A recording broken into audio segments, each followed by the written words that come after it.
On News 2. From ABC, this is World News Tonight, Saturday. Good evening, I'm Antonio Mora. Even the Russian government tonight is admitting what many have feared for days. It is likely there are no survivors on board the doomed submarine at the bottom of the Barents Sea. International help is on the scene tonight. The Russian government is under severe criticism for its handling of the crisis, and new details are emerging about how much the crew suffered when their vessel exploded. ABC's Richard Gisbert is in the Russian port city of Murmansk. Russians got the news today over their television sets. However difficult it is to say, this senior naval officer told them, it is quite likely that we must confirm our worst expectations. He told millions of Russians that the crew at the front of the submarine died within minutes of the explosion. Those further back survived longer, tapping out messages to rescue divers. They were telling us water was coming in, he said, shrinking the time limit for survival. They were asking to be supplied with oxygen, but that never happened. After days of alienating Russians by saying little about the accident, the government has at least begun to talk. The deputy prime minister theorized today that the sub might have hit a stray mine. The news that stuck with people, though, was the fate of the crew. There was hope, this man said. Many people had hope, but it was not God's will. While he was talking, his friend began to cry. I wish it could have happened faster, she said, because for us, it seemed to take a long time. Imagine how long it must have been for them. What the authorities here finally admitted today was something that most Russians had already feared was true. And they made the announcement at a time when help from overseas was just a few hours away. A British-Norwegian rescue team was quite literally on the horizon. Russian TV was reporting live from the rescue scene when it spotted the Norwegian vessel in the distance, accompanied by a Russian warship. These pictures were taken earlier on the ship's journey to the rescue site, and they focus on a new mini-submarine built for the British Navy, the LR-5. Unlike the Russian rescue subs, the LR-5 is not attached to a cable.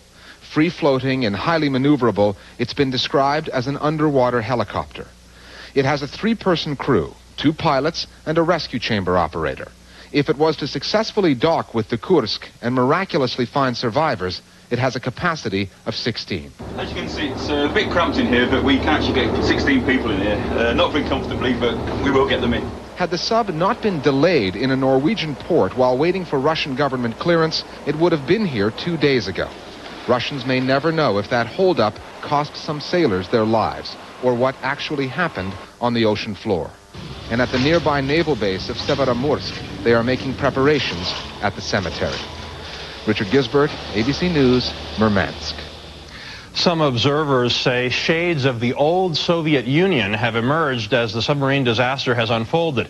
More on that story from ABC's Hillary Brown, reporting tonight from Moscow. From day one, Russian authorities put up an information barrier around the disaster, first taking 2 days to admit that it happened at all, and then issuing contradictory statements about its cause. In the space of 48 hours, they said the sub went down because of a technical malfunction, a collision with a foreign submarine, and an explosion in the torpedo bay. The only frank statement came from the chief of the Navy when he said on television, "We have no idea what is going on inside that submarine." From the beginning of the crisis, the Russian authorities were either distorting the facts or withholding the facts or just simply lying about what's happening. The silence for President Putin was deafening. He was on vacation for 5 days before he made any public statement about the catastrophe. 2 days later, he asserted that the Navy had never refused any offers of assistance from Western countries. In fact, it had, consistently. Analysts say this is a complete throwback to Soviet times, where the priority is to save face rather than save lives. They know, the Russian admirals, that in Russia you could go to the prison to Siberia if you undermine state security and state secrecy. And if sailors die, well, most likely you won't get into prison for that at all. The families of the crew were given no information and no explanation for the 4-day delay in launching a rescue attempt. "What are you doing?" says this mother. "Our sons are dying." Prayers were said for the men of the Kursk in churches all over Russia, and especially here in Moscow's main cathedral. These were prayers for their safety. They may soon be prayers for their souls. There is something positive in all this. The way the Russian authorities handled this crisis is not a complete regression to Soviet ways. In Soviet times, there would have been no news of it at all. Hillary Brown, ABC News, Moscow.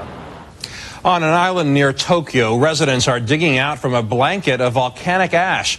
Mount Oyama erupted again yesterday, sending ash 5 miles into the sky. As much as 8 inches of the ash covered homes and roads. Evacuated residents began returning home today. In Carlsbad, New Mexico, a family camping trip ended in tragedy when a gasoline explosion killed 6 people and injured 6 more. 4 of the dead were children. Authorities believe the explosion was triggered by a rupture in the pipeline.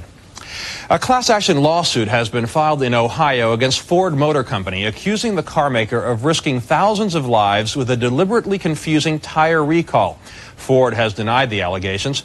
Earlier this month, Ford announced the recall of 6.5 million Firestone tires after a possible link emerged between the tires and accidents that caused 62 deaths and 100 injuries.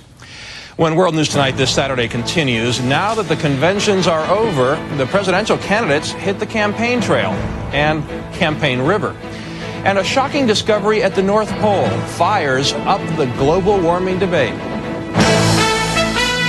This is World News Tonight, Saturday. Brought to you by Staples. Welcome back. Please get out a pen and paper. Psst. You have an extra pen? Regular or gel ink? Gel. Comfort grip or standard? Comfort. Psst. You have any paper? Staples has everything you need for back to school. Bobby? You have any chalk? Regular or dust-free? Yeah. Want low prices? Staples. Yeah, we've got that. Heartburn. You get it time and time again. You've treated it. You've changed your diet. But the relief doesn't last, and the pain comes back 2 or more days a week. That frequent persistent heartburn may be due to acid reflux disease, potentially serious. It's Prilosec time. Time to see your doctor about America's most prescribed acid control medicine. Your results may vary, but for many people, 1 daily dose of Prilosec provides 24 hours of complete heartburn relief. Ask your doctor for more information about Prilosec, and if it's right for you. The most common side effects are headache, diarrhea, and abdominal pain. 24 hours of complete heartburn relief is possible with the purple pill they call Prilosec. We all want to look good in our sunglasses. Right now at LensCrafters for only $99, you can find great-looking sunglasses in your prescription. Hundreds of the latest sunglass styles, all for only $99. Hurry, event ends soon. Senator John McCain had surgery to remove cancerous skin tissue and lymph nodes today at the Mayo Clinic in Phoenix, Arizona. Tests thus far have indicated that McCain's melanoma has not spread. Further tests will be performed after the surgery. The Democrats vying for the White House are pounding the campaign trail this weekend by land and by river. Vice President Al Gore is on the stump on a Mississippi steamboat. Traveling with him is ABC's Terry Moran. On the riverfront in Dubuque, Iowa, Al Gore's voice was deteriorating, but he kept hammering home his populist attack on the Republican ticket. They give in to the big drug companies. I fight for families. That's the difference in this election. They're for the powerful. We're for the people. After a birthday serenade from the crowd for Tipper Gore,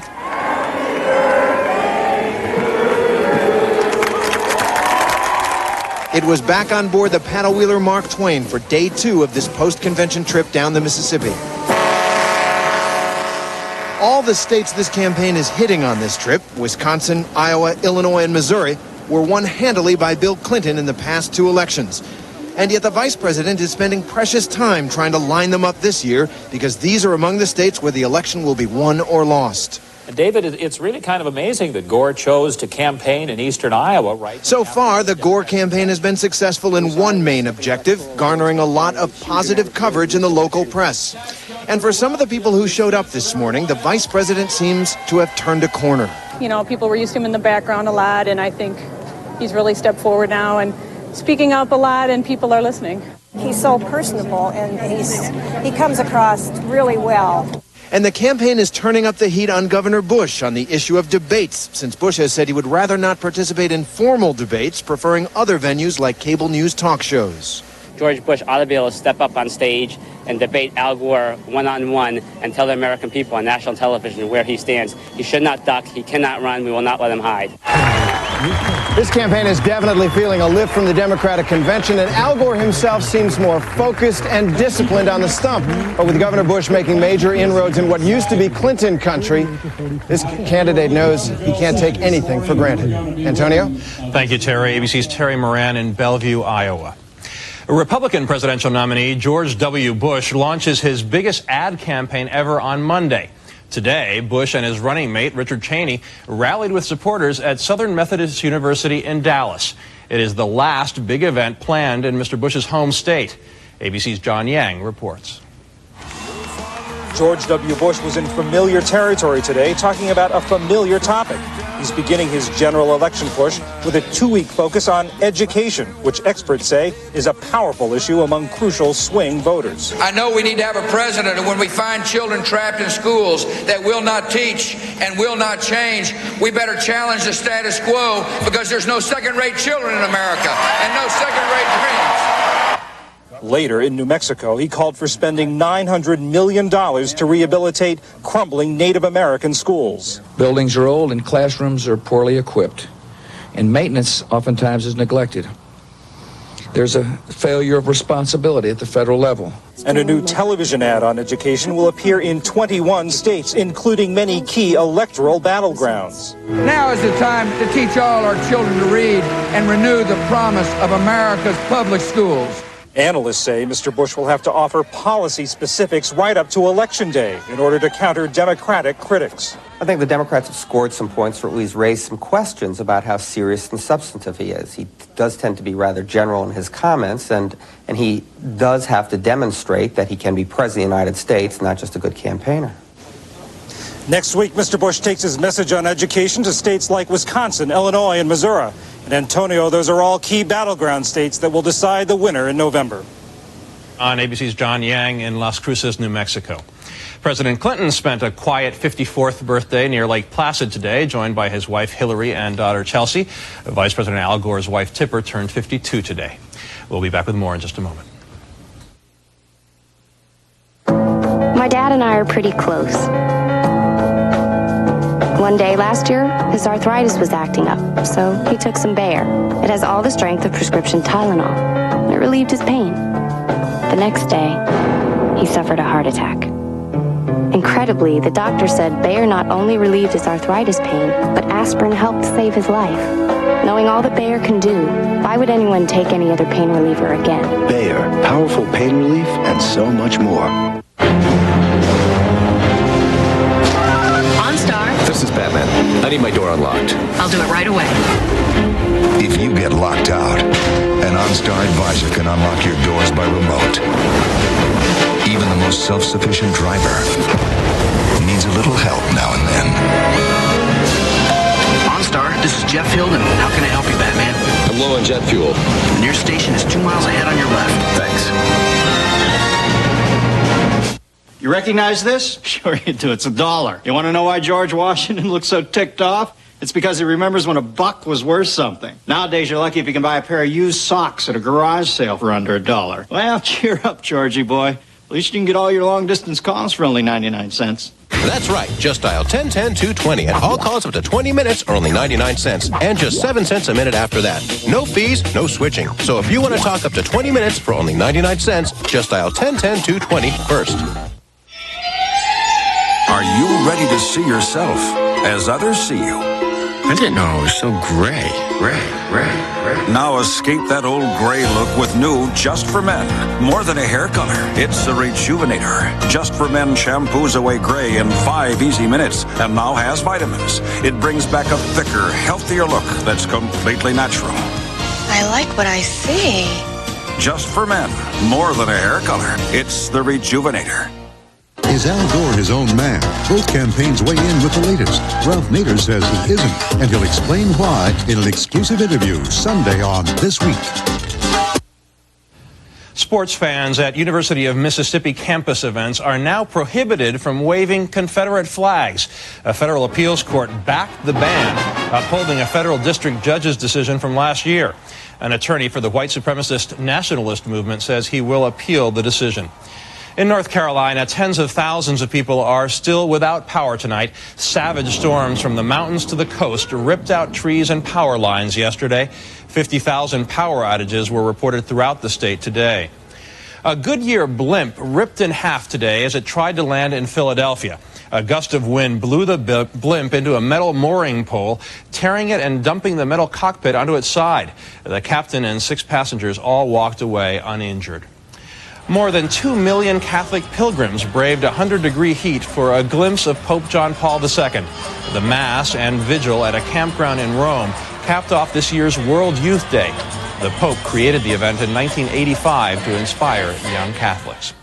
More news in just a moment. When Ben Crenshaw and Steve Elkington have a day off, they love to go for a drive.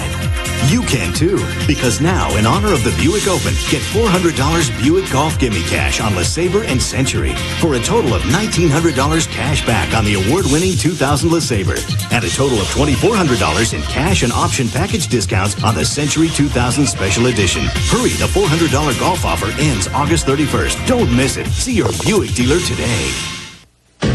Michael Johnson versus the Maytag Excelis 2X range.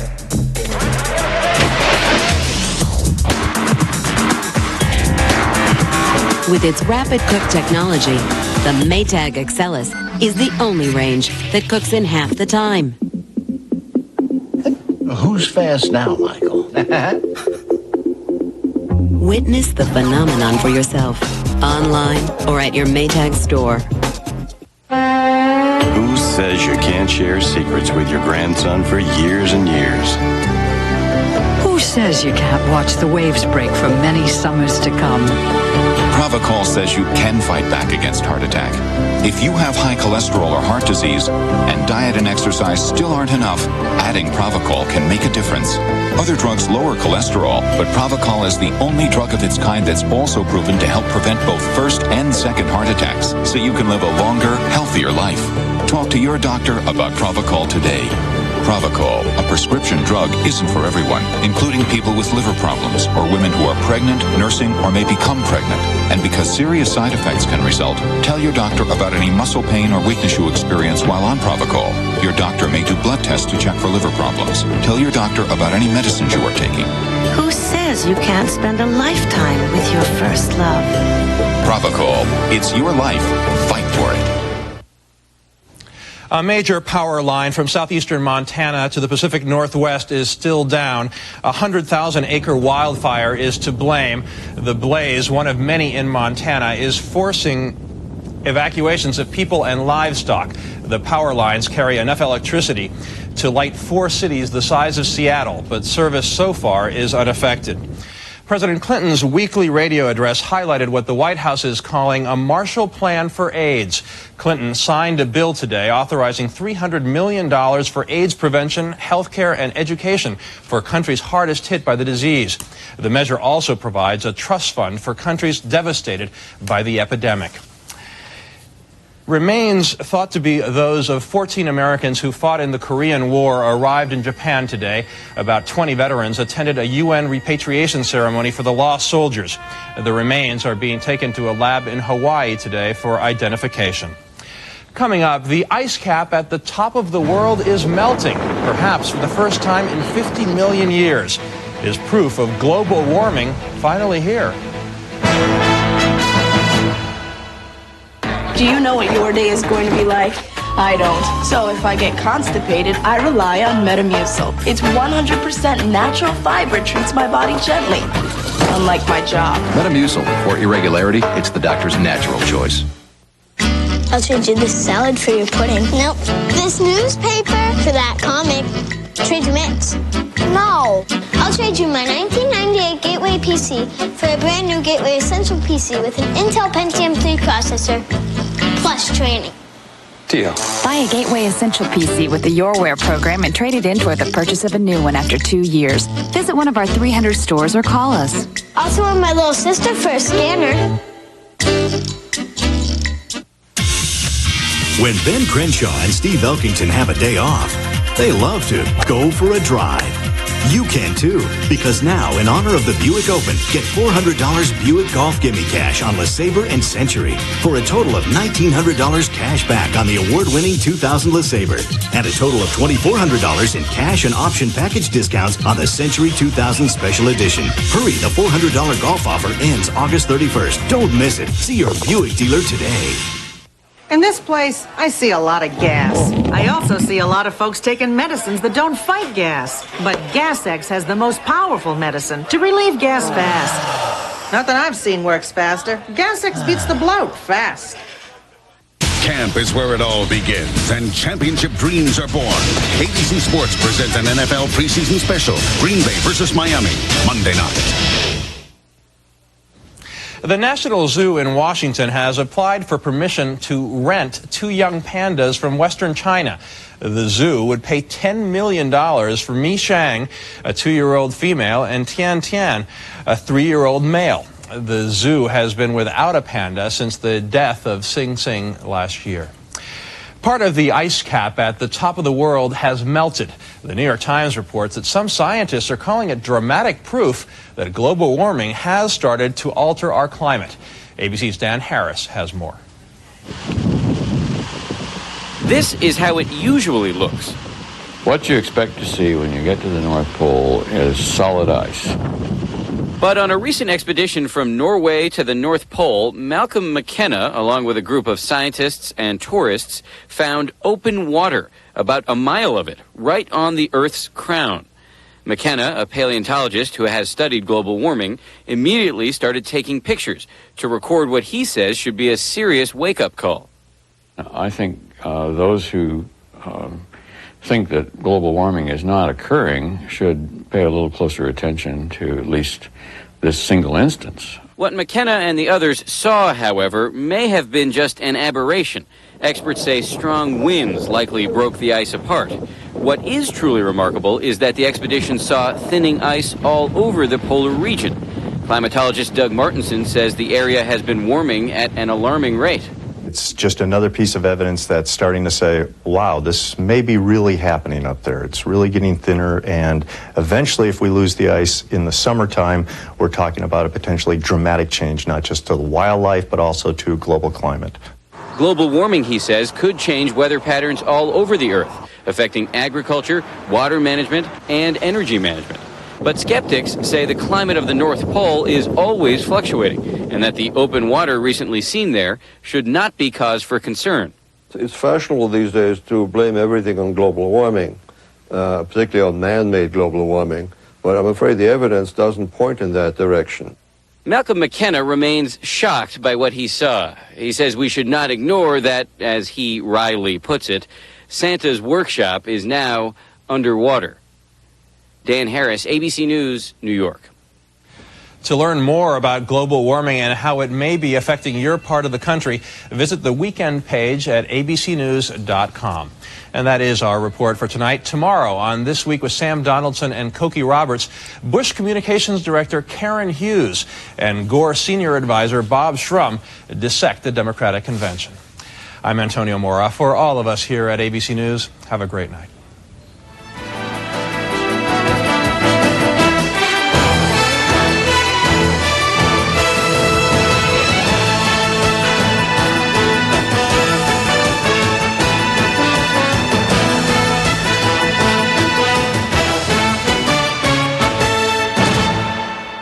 Sunday, defendants have a right to confront their accuser, but what if it means the accuser could be killed? The controversial case goes to the High Court. Watch World News Tonight, Sunday. This has been a presentation of ABC News. More Americans get their news from ABC News than from any other source. For Tom Thompson to get a second chance at love, someone had to die. Too late! Do you want to get some coffee? Unbelievable. He's picking up chicks. Now he's going to get the girl. Ow! Ow! Even if it kills him. Franz David Schwimmer, Academy Award winner Gwyneth Paltrow, a network premiere. The Pallbearer, ABC tonight.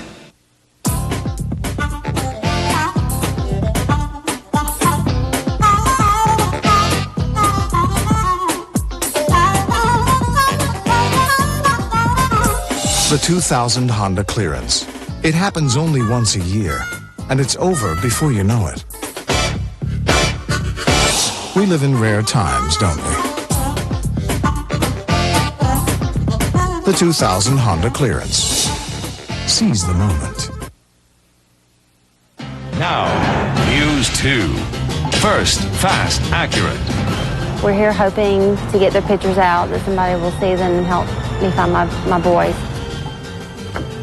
A Memphis mother needs your help tonight. Her children are missing and may be in the area with their father who took them in November. The children's father is wanted in Memphis for bank fraud, wire fraud, and for fleeing Memphis to avoid arrest. And the father is also wanted for taking his children. News 2's Melissa Avery joins us in the Satellite Center with the details. Melissa? Kate Wisdom, Christy Walker believes her... With a decidedly uptown look. My kind of town. Outback sedan. Now you can get 4.9% APR on the popular 2000 Legacy and Outback models. On World News Tonight this Sunday, dramatic first pictures of the doomed Russian submarine and conflicting reports about exactly what happened down there. The death toll climbs as investigators search for the cause of a New Mexico pipeline explosion. Critics of a new court ruling in California say it could turn murder witnesses into murder victims. And old McDonald's, it's not. Things are different these days down on this farm. From ABC, this is World News Tonight, Sunday. Good evening, everyone. I'm Carol Simpson. It is a dark, dangerous, and delicate operation. Norwegian divers struggled all day and through the night with the escape hatch of the Russian nuclear submarine that sank to the sea floor a week ago. No luck opening it and no sign of life from the 118 crew members. As ABC's Richard Gisbert reports, there are conflicting accounts between the Russian and Norwegian navies about the condition of the submarine. Today, the joint Norwegian-British rescue team went to work on its mission, getting into the Russian submarine on the ocean floor. The divers were lowered to the sub in a diving bell. 350 feet below the surface, they emerged. These pictures are shot by cameras mounted on their helmets and relayed to the communications center on the ship. By tapping on the submarine's surface with a hammer, the dive team can hear which parts of the sub are flooded and where the remaining air pockets are. Where there is air, there may be life. At one stage, they tap out a message. Is anybody alive in there? Apparently, they get no reply. The divers find extensive damage to the submarine, filming a piece of the hull. But this is where the arguments begin. The Norwegians disagree with Russian claims that the escape hatch was too bent in the accident to be locked onto by a rescue sub. Russia's deputy prime minister went on TV today, saying the inspection showed a serious crack. That's why we think the British sub will not be able to dock onto the hatch. A few hours later, the Norwegian military, whose divers were at the sub, contradicted him. Well, our divers have been down there today, and they have confirmed